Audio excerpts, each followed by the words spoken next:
ಕೊಡಗು ಜಿಲ್ಲಾ ಸಹಕಾರ ಕೇಂದ್ರ ಬ್ಯಾಂಕಿನಲ್ಲಿ ಖಾಲಿ ಇರುವ ಅಂದ್ರೆ ಕೊಡಗು ಡಿಸಿಸಿ ಬ್ಯಾಂಕಿನಲ್ಲಿ ಖಾಲಿ ಇರುವ ಕಿರಿಯ ಸಹಾಯಕರು ಹುದ್ದೆಗಳ ನೇಮಕಾತಿಗಾಗಿ ಅಧಿಸೂಚನೆ ಹೊರಡಿಸಿರುವಂತದ್ದು. ಈ ಅಧಿಸೂಚನೆಯ ಸಂಪೂರ್ಣ ಮಾಹಿತಿ ಈ ವಿಡಿಯೋದೊಳಗಿರ್ತದೆ. ಹಾಗಾಗಿ ವಿಡಿಯೋ ಸ್ಕಿಪ್ ಮಾಡಲಾರ್ದಂಗೆ ಕೊನೆ ತನಕ ನೋಡ್ರಿ.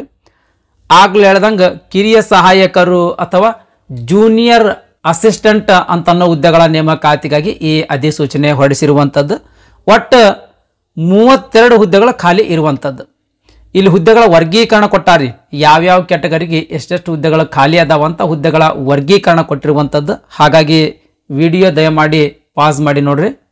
ಸ್ಯಾಲರಿ ಎಷ್ಟಿರ್ತದ ಅಂತ ಅನ್ನೋದ್ರ ಬಗ್ಗೆ ನೋಡೋದಾದ್ರೆ ಪ್ರತಿ ತಿಂಗಳಿಗೆ 30,350 ರೂಪಾಯಿ ಪೇಮೆಂಟ್ ಇರ್ತದ್ರಿ. ಇದ್ರ ಮೇಲೆ ಅಲವೆನ್ಸಸ್ ಕೂಡ ನೀಡಲಾಗ್ತದ. ಅಲವೆನ್ಸಸ್ ಎಲ್ಲ ಸೇರಿದ್ರೆ ಒಟ್ಟಾರೆಯಾಗಿ 35,000 ರೂಪಾಯಿ ತನಕ ಪೇಮೆಂಟ್ ನಿಮ್ಮ ಕೈಗೆ ಸಿಗಬಹುದು ಸ್ನೇಹಿತರೆ. ನೆಕ್ಸ್ಟ್ ಇಲ್ಲೊಂದು ಅಫೀಸಿಯಲ್ ವೆಬ್ಸೈಟ್ ಕೊಟ್ಟಾರ ನೋಡ್ರಿ. ಈ ಅಫೀಸಿಯಲ್ ವೆಬ್ಸೈಟ್ಗೆ ಹೋಗಿ ಆನ್ಲೈನ್ ಮುಖಾಂತರ ಅರ್ಜಿ ಸಲ್ಲಿಸ್ಬೇಕ್ರಿ. ಈ ಜೂನಿಯರ್ ಅಸಿಸ್ಟೆಂಟ್ ಹುದ್ದೆಗಳಿಗೆ ಇಲ್ಲೇನು ಅಫೀಸಿಯಲ್ ವೆಬ್ಸೈಟ್ ಕೊಟ್ಟಾರಲ್ಲ, ಈ ಅಫೀಸಿಯಲ್ ವೆಬ್ಸೈಟ್ಗೆ ಹೋಗಿ ಆನ್ಲೈನ್ ಮುಖಾಂತರ ಅರ್ಜಿ ಸಲ್ಲಿಸ್ಬೇಕು. ಅರ್ಜಿ ಸಲ್ಲಿಸ್ಲಕ್ ಪ್ರಾರಂಭ ದಿನಾಂಕ ಡಿಸೆಂಬರ್ 20, 2024. ಅರ್ಜಿ ಸಲ್ಲಿಸ್ಲಕ್ ಕೊನೆಯ ದಿನಾಂಕ ಜನವರಿ 16, 2025 ಆಗಿರ್ತದೆ. ನೆಕ್ಸ್ಟ್ ಎಜುಕೇಶನ್ ಕ್ವಾಲಿಫಿಕೇಶನ್ ಬಗ್ಗೆ ನೋಡೋದಾದ್ರೆ ಅಂದ್ರೆ ಈ ಕಿರಿಯ ಸಹಾಯಕರು ಅಥವಾ ಜೂನಿಯರ್ ಅಸಿಸ್ಟೆಂಟ್ ಹುದ್ದೆಗಳಿಗೆ ಅರ್ಜಿ ಹಾಕಬೇಕಾದ್ರೆ ಎಜುಕೇಶನ್ ಕ್ವಾಲಿಫಿಕೇಶನ್ ಏನಾಗಿರಬೇಕು ಅಂತ ಅನ್ನೋದ್ರ ಬಗ್ಗೆ ನೋಡೋದಾದ್ರೆ 55% ಅಂಕಗಳೊಂದಿಗೆ ವಾಣಿಜ್ಯೇತರ ಪದವಿಯನ್ನ ಪಾಸ್ ಮಾಡಿರ್ಬೇಕು. ವಾಣಿಜ್ಯೇತರ ಪದವಿ ಅಂತಂದ್ರೆ ಬಿಕಾಮ್ ಹೊರತುಪಡಿಸಿ ಉಳಿದಿರ್ತಕ್ಕಂಥ ಯಾವುದೇ ಪದವಿ 55% ಅಂಕಗಳೊಂದಿಗೆ ನೀವು ಪಾಸ್ ಮಾಡಿದ್ರಿ ಅಂತಂದ್ರೆ ಈ ಹುದ್ದೆಗಳಿಗೆ ಅರ್ಜಿಯನ್ನು ಸಲ್ಲಿಸಬಹುದು. 55% ಅಂಕಗಳೊಂದಿಗೆ ಡಿಗ್ರಿ ಪಾಸ್ ಮಾಡಿರಲಿಲ್ಲ, ಆದ್ರೆ ನೀವು ಬಿಕಾಮ್ ಪಾಸ್ ಮಾಡಿದ್ದೀರಿ ಅಂತ ತಿಳ್ಕೊಳ್ರಿ. ಬಿಕಾಮ್ 50% ಅಂಕಗಳೊಂದಿಗೆ ಪಾಸ್ ಮಾಡಿದ್ದೀರಿ ಅಂತಂದ್ರೂ ಕೂಡ ಈ ಹುದ್ದೆಗಳಿಗೆ ಅರ್ಜಿ ಸಲ್ಲಿಸಬಹುದು. ನೀವು 50% ಅಂಕಗಳೊಂದಿಗೆ ಬಿಕಾಮ್ ಪಾಸ್ ಮಾಡಿದ್ರು ಕೂಡ ಅರ್ಜಿ ಸಲ್ಲಿಸಬಹುದು. ಇನ್ ಕೇಸ್ ನಿಮ್ದು ಬಿಕಾಮ್ ಮುಗುದಿಲ್ಲ, ಆದ್ರೆ ಬೇರೆ ಡಿಗ್ರಿ ಮುಗಿಸಿದ್ರಿ ಅಂತಂದ್ರೆ 55% ಅಂಕಗಳೊಂದಿಗೆ ಆ ಡಿಗ್ರಿ ಪಾಸ್ ಮಾಡಿದ್ರು ಕೂಡ ನೀವು ಅರ್ಜಿ ಸಲ್ಲಿಸಬಹುದು. ಓಕೆ ರೀ. ಆದ್ರೆ ಡಿಪ್ಲೊಮಾ ಇನ್ ಕೋಆಪರೇಟಿವ್ ಮ್ಯಾನೇಜ್ಮೆಂಟ್ ಮತ್ತು ಸ್ನಾತಕೋತ್ತರ ಪದವೀಧರರಿಗೆ ಪ್ರಿಫರೆನ್ಸ್ ನೀಡಲಾಗ್ತದೆ. ಓಕೆ ರೀ. ನೆಕ್ಸ್ಟ್ 6 ತಿಂಗಳಿಗಿಂತ ಕಡಿಮೆ ಇಲ್ಲದ ಡಿಪ್ಲೊಮಾ ಇನ್ ಕಂಪ್ಯೂಟರ್ ಆಪರೇಷನ್ ಮತ್ತು ಅಪ್ಲಿಕೇಶನ್ಗೆ ಸಂಬಂಧಿಸಿದಂತ ಕಂಪ್ಯೂಟರ್ ಕೋರ್ಸ್ ಸರ್ಟಿಫಿಕೇಟ್ ಅನ್ನು ನೀವು ಹೊಂದಿರಬೇಕು ಸ್ನೇಹಿತರೆ. ಓಕೆ ರೀ. ನೆಕ್ಸ್ಟ್ ವಯೋಮಿತಿ. ಈ ಹುದ್ದೆಗಳಿಗೆ ಅರ್ಜಿ ಸಲ್ಲಿಸಬೇಕಾಗಿತ್ತು ಅಂದ್ರೆ ಕನಿಷ್ಠ 18 ವರ್ಷ ವಯಸ್ಸಾಗಿರ್ಬೇಕು. ಗರಿಷ್ಠ ವಯೋಮಿತಿ ಬಗ್ಗೆ ನೋಡೋದಾದ್ರೆ ಸಾಮಾನ್ಯ ವರ್ಗದ ಅಭ್ಯರ್ಥಿಗಳಿಗೆ 35 ವರ್ಷಗಳು, ಕ್ಯಾಟಗರಿ 2A, 2B, 3A, 3Bಗೆ ಸೇರಿದ ಅಭ್ಯರ್ಥಿಗಳಿಗೆ 38 ವರ್ಷಗಳು, ಪರಿಶಿಷ್ಟ ಜಾತಿ, ಪರಿಶಿಷ್ಟ ಪಂಗಡ, ಪ್ರವರ್ಗ 1ಕ್ಕೆ ಸೇರಿದ ಅಭ್ಯರ್ಥಿಗಳಿಗೆ 40 ವರ್ಷಗಳು. ಈ ರೀತಿ ಗರಿಷ್ಠ ವಯೋಮಿತಿ ಆಗಿರ್ತದೆ. ಈ ಗರಿಷ್ಠ ವಯೋಮಿತಿಯ ಮೇಲೆ ಇನ್ ಅಡಿಷನ್ ಆಗಿ ಏಜ್ ರಿಲ್ಯಾಕ್ಸೇಷನ್ ಕೂಡ ನೀಡಲಾಗ್ತದೆ. ಏಜ್ ರಿಲ್ಯಾಕ್ಸೇಷನ್ ಕೇವಲ ಅಂಗವಿಕಲರು ಮತ್ತು ವಿಧವೆಯರಿಗೆ, ಆಮೇಲೆ ಮಾಜಿ ಸೈನಿಕರಿಗೆ ನೀಡಲಾಗ್ತದೆ. ಅಂಗವಿಕಲರಿಗೆ ಮತ್ತು ವಿಧವೆಯರಿಗೆ 10 ವರ್ಷದ ಏಜ್ ರಿಲ್ಯಾಕ್ಸೇಷನ್ ಇರ್ತದೆ.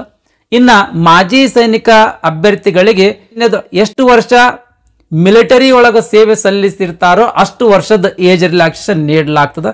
ಆದ್ರೆ ಈ ಮಾಜಿ ಸೈನಿಕರ ಕನಿಷ್ಠ 15 ವರ್ಷ ಬ್ಯಾಂಕಿನಲ್ಲಿ ಸೇವೆ ಸಲ್ಲಿಸುವಂತಿರ್ಬೇಕು. ಅಂತ ಮಾಜಿ ಸೈನಿಕ ಅಭ್ಯರ್ಥಿಗಳು ಮಾತ್ರ ಈ ಹುದ್ದೆಗಳಿಗೆ ಅರ್ಜಿ ಸಲ್ಲಿಸ್ಲಾಕ ಎಲಿಜಿಬಲ್ ಇರ್ತಾರೆ. ನೆಕ್ಸ್ಟ್ ಆಯ್ಕೆಯ ವಿಧಾನದ ಬಗ್ಗೆ ನೋಡೋದಾದ್ರೆ ಅಂದ್ರೆ ನೇಮಕಾತಿ ಹಂತಗಳ ಬಗ್ಗೆ ನೋಡೋದಾದ್ರೆ ಮೊದಲು ಲಿಖಿತ ಪರೀಕ್ಷೆ ತಗೊಳ್ತಾರೆ, ಆಮೇಲೆ ಇಂಟರ್ವ್ಯೂ ತಗೊಳ್ತಾರೆ. ಈ 2 ಹಂತಗಳ ಮೂಲಕ ನೇಮಕಾತಿ ಮಾಡ್ಕೊಳ್ತಾರ. ಮೊದಲನೇದಾಗಿ ಲಿಖಿತ ಪರೀಕ್ಷೆಯ ಬಗ್ಗೆ ನೋಡೋದಾದ್ರೆ 200 ಮಾರ್ಕ್ಸಿಂದ ಎಕ್ಸಾಮ್ ಇರ್ತದ. 200 ಮಾರ್ಕ್ಸಿಂದ ಎಕ್ಸಾಮ್ಗಳಲ್ಲಿ ಕನ್ನಡ ಭಾಷೆಗಾಗಿ 50 ಅಂಕಗಳು, ಜನರಲ್ ಇಂಗ್ಲಿಷ್ಗಾಗಿ 25 ಅಂಕಗಳು, ಜನರಲ್ ನಾಲೆಜ್ಗೆ ಸಂಬಂಧಿಸಿದಂಗೆ 25 ಅಂಕಗಳು, ಕೋಆಪರೇಟಿವ್ ಸಬ್ಜೆಕ್ಟ್ ಅಥವಾ ಸಹಕಾರ ವಿಷಯಕ್ಕೆ ಸಂಬಂಧಿಸಿದಂಗೆ 50 ಅಂಕಗಳು, ಭಾರತ ಸಂವಿಧಾನಕ್ಕೆ ಸಂಬಂಧಿಸಿದಂಗೆ 25 ಅಂಕಗಳು, ಆಮೇಲೆ ಸಂಘದ ಉದ್ದೇಶ ಮತ್ತು ಕಾರ್ಯ ಚಟುವಟಿಕೆ ವಿಷಯಗಳಿಗೆ ಸಂಬಂಧಿಸಿದಂಗೆ 25 ಅಂಕಗಳು. ಈ ರೀತಿ 200 ಮಾರ್ಕ್ಸಿಂದ ಎಕ್ಸಾಮ್ ಇರ್ತದ್ರಿ. ಈ ಎಕ್ಸಾಮ್ ಏನದಲ್ರಿ, ಈ ಎಕ್ಸಾಮ್ ಕನ್ನಡ ಭಾಷೆ ಒಳಗಿರ್ತದ. ಆಮೇಲೆ ಆಬ್ಜೆಕ್ಟಿವ್ ಟೈಪ್ ಕ್ವಶನ್ ಪೇಪರ್ ಹೊಂದಿರ್ತದ. ಅಂದ್ರೆ ಒಂದು ಪ್ರಶ್ನೆಗೆ 4 ಆಪ್ಷನ್ಸ್ ಇರ್ತಾವೆ, ಅದರೊಳಗೆ ಒಂದು ಸರಿಯಾದ ಉತ್ತರ ಇರ್ತದೆ. ಆ ಸರಿಯಾದ ಉತ್ತರವನ್ನು ನೀವು ಟಿಕ್ ಮಾಡೋದಿರ್ತದೆ. ಈ ರೀತಿಯ ಕ್ವಶನ್ ಪೇಪರ್ ಪ್ಯಾಟರ್ನ್ ಇರ್ತದೆ. ಆಮೇಲೆ ನೆಗೆಟಿವ್ ಅಂಕ ಇರುವುದಿಲ್ಲ ಸ್ನೇಹಿತರೆ. ಇದರಲ್ಲಿ ಈ ಲಿಖಿತ ಪರೀಕ್ಷೆಯಲ್ಲಿ ಅತಿ ಹೆಚ್ಚು ಅಂಕ ಗಳಿಸಿರ್ತಕ್ಕಂಥ ಅಭ್ಯರ್ಥಿಗಳನ್ನ ಇಂಟರ್ವ್ಯೂಗೆ ಆಯ್ಕೆ ಮಾಡ್ತಾರೆ. ಈ ಇಂಟರ್ವ್ಯೂ ಮತ್ತು ಲಿಖಿತ ಪರೀಕ್ಷೆಗಳ ಅಂಕಗಳ ಆಧಾರದ ಮೇಲೆ ನಿಮಗೆ ನೇಮಕಾತಿ ಮಾಡ್ಕೊಳ್ತಾರೆ. ನೆಕ್ಸ್ಟ್ ಎಕ್ಸಾಮಿನೇಷನ್ ಫೀ ಬಗ್ಗೆ ನೋಡೋದಾದ್ರೆ, ಅಂದ್ರೆ ಪರೀಕ್ಷಾ ಶುಲ್ಕದ ಬಗ್ಗೆ ನೋಡೋದಾದ್ರೆ, ಸಾಮಾನ್ಯ ಮತ್ತು ಇತರ ಹಿಂದುಳಿದ ವರ್ಗದ ಅಭ್ಯರ್ಥಿಗಳಿಗೆ 1750 ರೂಪಾಯಿ ಅರ್ಜಿ ಶುಲ್ಕ ಇರ್ತದ. ಪರಿಶಿಷ್ಟ ಜಾತಿ, ಪರಿಶಿಷ್ಟ ಪಂಗಡ ಕ್ಯಾಟಗರಿ 1 ಮಹಿಳಾ ಅಭ್ಯರ್ಥಿಗಳು ಮತ್ತು ಅಂಗವಿಕಲ ಅಭ್ಯರ್ಥಿಗಳಿಗೆ ಸಂಬಂಧಿಸಿದಂಗೆ 1250 ರೂಪಾಯಿ ಅರ್ಜಿ ಶುಲ್ಕ ಇರ್ತದ್ರಿ. ಅರ್ಜಿ ತುಂಬಿದ ಮೇಲೆ ಚಲನ್ ಡೌನ್ಲೋಡ್ ಮಾಡ್ಕೊಳ್ಳೋಕೆ ಅಲ್ಲಿ ಒಂದು ಆಪ್ಷನ್ ಇರ್ತದ. ಆ ಚಲನ್ ಅನ್ನ ಡೌನ್ಲೋಡ್ ಮಾಡ್ಕೊಳ್ರಿ. ಡೌನ್ಲೋಡ್ ಮಾಡ್ಕೊಂಡಿರ್ತಕ್ಕಂಥ ಚಲನ್ ಅನ್ನ ಆನ್ಲೈನ್ ಮುಖಾಂತರ ಅಪ್ಲೋಡ್ ಮಾಡ್ಬೇಕ್ರಿ.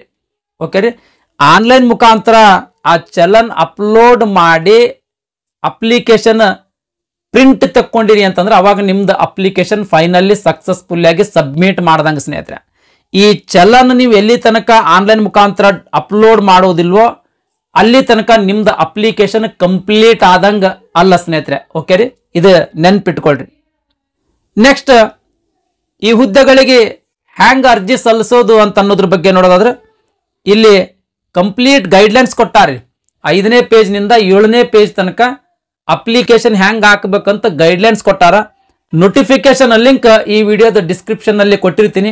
ಆ ಲಿಂಕ್ ಮೇಲೆ ಕ್ಲಿಕ್ ಮಾಡೋದ್ರ ಮೂಲಕ ನೋಟಿಫಿಕೇಶನ್ ಅನ್ನ ಡೌನ್ಲೋಡ್ ಮಾಡ್ಕೊಡ್ರಿ. ಡೌನ್ಲೋಡ್ ಮಾಡ್ಕೊಂಡು ಈ ಗೈಡ್ಲೈನ್ಸ್ ಅನ್ನ ಕಂಪ್ಲೀಟ್ ಆಗಿ ಓದಿ ತದನಂತರ ಅರ್ಜಿ ಸಲ್ಲಿಸ್ರಿ. ಅದೇ ರೀತಿ ಅಪ್ಲಿಕೇಶನ್ ಸಲ್ಲಿಸಬೇಕಾದ್ರೆ ಅಪ್ಲಿಕೇಶನ್ ಲಿಂಕ್ ಕೂಡ ಈ ವಿಡಿಯೋದ ಡಿಸ್ಕ್ರಿಪ್ಷನ್ ದಾಗ ಕೊಟ್ಟಿರ್ತೀನಿ. ಆ ಲಿಂಕ್ ಮೇಲೆ ಕ್ಲಿಕ್ ಮಾಡೋದ್ರ ಮೂಲಕ ಅಪ್ಲಿಕೇಶನ್ ಹಾಕಕ್ಕೆ ಸ್ಟಾರ್ಟ್ ಮಾಡ್ರಿ ಸ್ನೇಹಿತರೆ. ಓಕೆ ರೀ, ಅದೇ ರೀತಿ ಅರ್ಜಿ ಸಲ್ಲಿಸಬೇಕಾದ್ರೆ ಏನಾದರೂ ಟೆಕ್ನಿಕಲ್ ಪ್ರಾಬ್ಲಮ್ ಆಗಿತ್ತು ಅಂತ ತಿಳ್ಕೊಳ್ರಿ, ಅಂದ್ರೆ ತಾಂತ್ರಿಕ ತೊಂದರೆ ಆಯಿತು ಅಂತಂದ್ರೆ ಇಲ್ಲಿ ಹೆಲ್ಪ್ಲೈನ್ ನಂಬರ್ ಕೊಟ್ಟಾರಿ. ದೂರವಾಣಿ ಸಂಖ್ಯೆ ಅಥವಾ ಹೆಲ್ಪ್ಲೈನ್ ನಂಬರ್ ಕೊಟ್ಟಾರ. ಈ ದೂರವಾಣಿ ಸಂಖ್ಯೆಗೆ ಕರೆ ಮಾಡೋದ್ರ ಮೂಲಕ ನಿಮ್ಗೇನು ತಾಂತ್ರಿಕ ತೊಂದರೆ ಆಗಿರ್ತದಲ್ರಿ ಅದ್ರದ್ದು ಪರಿಹಾರವನ್ನು ಕಂಡುಕೊಳ್ಬಹುದ್ರಿ. ಇದಿಷ್ಟು ಕೊಡಗು DCC ಬ್ಯಾಂಕ್ನಲ್ಲಿ ಖಾಲಿ ಇರುವ ಕಿರಿಯ ಸಹಾಯಕರು ಹುದ್ದೆಗಳ ನೇಮಕಾತಿಗಾಗಿ ಹೊರಡಿಸಿರ್ತಕ್ಕಂಥ ಅಧಿಸೂಚನೆ ಅಥವಾ ನೋಟಿಫಿಕೇಶನ್ ಬಗ್ಗೆ ಸಂಪೂರ್ಣ ಮಾಹಿತಿಯಾಗಿತ್ತು. ಈ ವಿಡಿಯೋ ನಿಮ್ಗೆ ಇಷ್ಟ ಆಗಿತ್ತು ಅಂದ್ರೆ ದಯಮಾಡಿ ಲೈಕ್ ಬಟನ್ ಮೇಲೆ ಪ್ರೆಸ್ ಮಾಡ್ರಿ.